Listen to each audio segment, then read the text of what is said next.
आज माझ्या बागेत बघा तुम्ही किती भाजीपाला निघलेला आहे आणि भरपूर फुलं मिळालेली आहे। तर मी गार्डनमध्ये आले तर भरपूर पाऊस आला अचानकच, त्याच्यामुळे मला थांबावं लागलं। तर तुम्ही पाहू शकता इथे जास्वंदीला किती छान फुलं आलेली आहे। पण मी आता इथे साईडला थांबलेली आहे, पाऊस थांबल्यानंतरच आता भाजीपाला आणि फुलं तोडणार आहे। तर थोड्या वेळाने पाऊस थांबल्यानंतर इथे तुम्ही पाहू शकता वालीच्या वेलाला किती शेंगा लागलेल्या आहेत। आता आज तोडून घेणार आहे मी, याआधीही मी तोडल्या होत्या।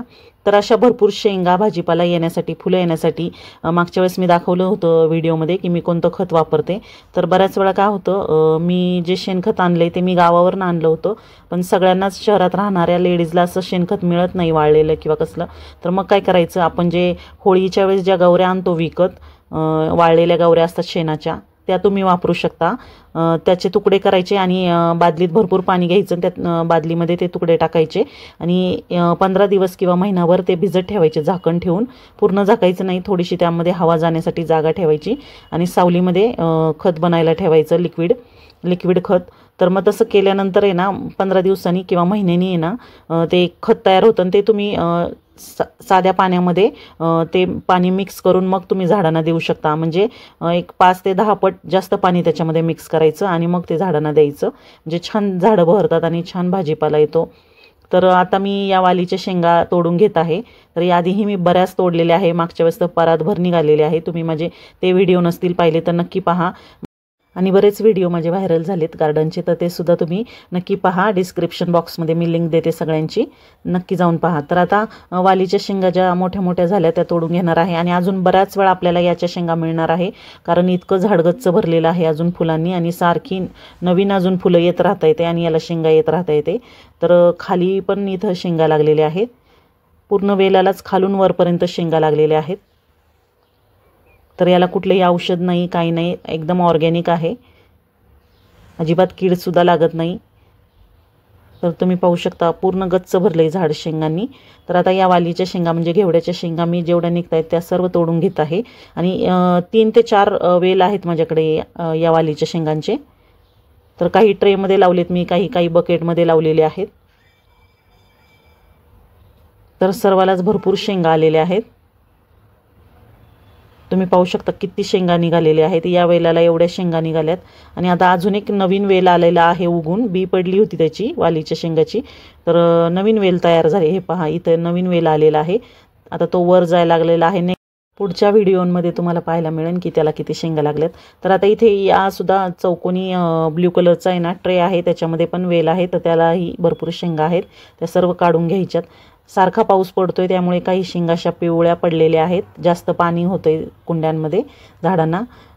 तर कुंड्यांमध्ये झाडांना जास्त पाणी होतंय आणि पाण्याचा निचरा होण्यासाठी काय करायचं, कुंडीत माती भरताना काय करायचं, त्याच्यामध्ये कोकोपीट विकत मिळतं, ते कोकोपीट घ्यायचं, परत आहे ना आपली माती घ्यायची आणि शेणखत, असं तिन्ही मिक्स करून जरी तुम्ही कुंड्या भरल्या ना तरी छान कुंड्यांमध्ये भाजीपाला येतो आणि खत लवकर द्यायची गरज पडत नाही। आणि जर तुम्ही त्याच्यामध्ये जर खत नाही टाकलं तर मग तुम्हाला लिक्विड खत करून मग ते टाकावं लागतं। आणि आपण कोकोपीट कशासाठी वापरतो, तो मातीमधून चांगलं पाणी ड्रेनेज होण्यासाठी। तर हे पहा या वेलाला पण निघालेले आहे शेंगा, आता पुढचा वेल आहे त्याच्या तोडून घेऊया। तर जर तुमच्याकडे कोकोपीट नसेल तर तुम्ही ना कुंडीमध्ये माती भरताना त्या मातीमध्ये ना वाळूसुद्धा मिक्स करून भरायची, म्हणजे ना कुंड्यामध्ये पाणी साठून राहत नाही, पाण्याचा चांगला निचरा होतो आणि आहे ना मुळं पसरायला सुद्धा आहे ना त्याला जागा मिळती। अशी खडबडीत माती तयार होती ना वाळू असल्यामुळे किंवा कोकोपीटमुळे, तर मुळ्या पसरायला त्यांना श्वास घ्यायला जागा मिळती। जर तुम्ही फक्त माती भरून जर कुंड्या भरल्या ना तर व्यवस्थित झाडं येत नाही, भाज्या येत नाही, त्यामुळे त्याच्यामध्ये कोकोपीट, खत आणि माती असं तिन्ही भरावं लागतं। तिन्ही समप्रमाणात भरलं ना तरी छान भाज्या येतात। तर आता टोमॅटोसुद्धा तोडून घेतलेले आहे, अजून 2-3 झाडांना टोमॅटो आहेत, तर ते सुद्धा तोडून घेऊ।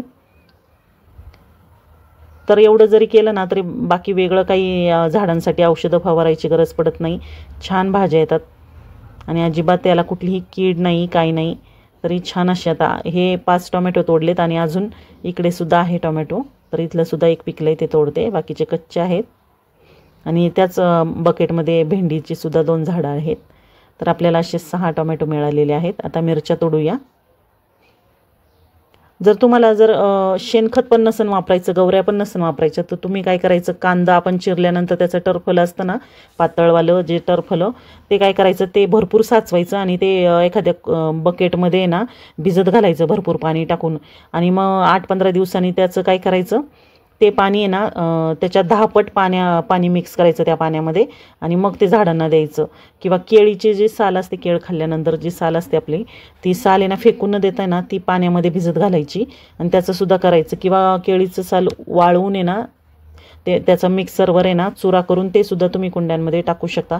पण काय होतं, आता ऊन पडत नाही जास्त पावसाळा असल्यामुळे, त्यामुळे वाळवता येत नाही साल. तर मग आपण पाण्यामध्ये भिजत घालून त्याचं लिक्विड फर्टिलायझर करू शकतो, ते सुद्धा आपण करू शकतो. घरगुती हे असे उपाय करून सुद्धा छान आपल्याला रिझल्ट मिळतो. आता हे माझं पांढरं जास्वंद आहे. आता मी सकाळ सकाळ तोडलं होतं, त्यामुळे याला काय झाले, उमललं नाही फुल, पण हे घरात नेल्यानंतर उमलणार आहे. 1 तास 2 तासांनी ते उमलायला थोडा वेळ लागतो. ही जास्वंदीची फुलं उमलली, तर गुलाबी जास्वंदीची, पण पांढरं जास्वंद उमलायला थोडा वेळच लागतोय. तर आता ही सर्व गुलाबी जास्वंदीची फुलं मी तोडून घेणार आहे देवासाठी. तर आता पाऊस थांबलेला आहे. मगाशी जेव्हा मी आले वरती गार्डनमध्ये, तर पावसाची अचानकच चळक आली, जोरात पाऊस आला, मला साईडला थांबावं लागलं. तर आता हे पावसाळ्यात असंच चालू राहतं, अचानकच पाऊस एवढा येतो ना अचानकच थांबतो. तर जेवढी जास्वंदीची फुलं आहे ती सर्व मी तोडून घेणार आहे. इथं सुद्धा आहे बकेटमध्ये, तर त्याची पण 2 फुलं तोडलेली आहे. आता आपल्याकडे इथे मखमल झेंडू, त्याची पण तोडून घेणार आहे. छान वास आहे याला. जेव्हा आपण गार्डन बनवतो, कुंड्यांमध्ये झाडं लावतो, भाजीपाला लावतो ना, तर आपल्याकडे झेंडूचं झाड पाहिजेच. कारण झेंडूच्या झाडामुळे ना आपल्याला फायदाच होतो. त्यामुळे प्रत्येकाने झेंडूचं झाड लावायचेच. माझ्याकडे नेहमीच झेंडूची फुलं असतात आणि झेंडूचं झाडसुद्धा असतं. तर एवढी मी आता ही मखमल झेंडूची फुलं तोडलेली आहे. तर इथे कुंद्याची सुद्धा आहे. मागे काय व्हायचं, याच्या कळ्या अजिबात उमलायच्या नाही, पण आता अचानकच याच्या कळ्या उमलायला लागलेल्या आहेत. अशा अर्धवट का होईना उमलायला लागल्या. पहिल्या तर एवढ्यासुद्धा उमलत नव्हत्या, कळ्याच तोडून घ्याव्या लागायच्या, कारण कळ्या गळून पडायच्या. पण आता याची फुलं अर्धवट अशी उमलायला लागलेली आहे. तर जे काय आहे ते मी तोडलेली आहे. तर इथे काकडीचा वेल आहे. तर याला तुम्ही पाहू शकता, छोटीशी काकडी आलेली आहे. आता या वेलाला बांधून आहे ना वर बांधायचे, म्हणजे याला भरपूर काकड्या याव्या म्हणून. आणि इथे कारल्याला सुद्धा आहे ना फुलं लागायला लागलेली आहे, कळ्या आलेल्या आहेत, तुम्ही पाहू शकता, भरपूर कळ्या लागलेल्या आहेत. याला सुद्धा बांधायचं आहे. हे वेलीची जे झाड असतं त्याला लवकर बांधलं ना तर मग त्याला लवकर फळं लागतात. जर बांधलं नाही ना तर व्यवस्थित त्याला फळं लागत नाही, जास्त लागत नाही फळं, कारण त्याचं वजन त्याला झेपलं पाहिजे, त्यासाठी बांधावं लागतं. आता कढीपत्ता लागतोय तेवढा मी तोडून घेतलेला आहे. मग अशी पत्रा सरकवताना त्या पत्र्याचा ब्ल्यू कलर आहे ना माझ्या हाताला लागलेला होता. तर आता कढीपत्ता तोडला. आता इथे टबमध्ये वांगं आहे, एक वांगं आहे तयार झालेलं, ते तोडून घेत आहे. आणि शेजारीच टोमॅटोचं आहे, तर त्याला पण भरपूर टोमॅटो आहे. बरेच दिवस आपल्याला टोमॅटो मिळत राहणार आहे.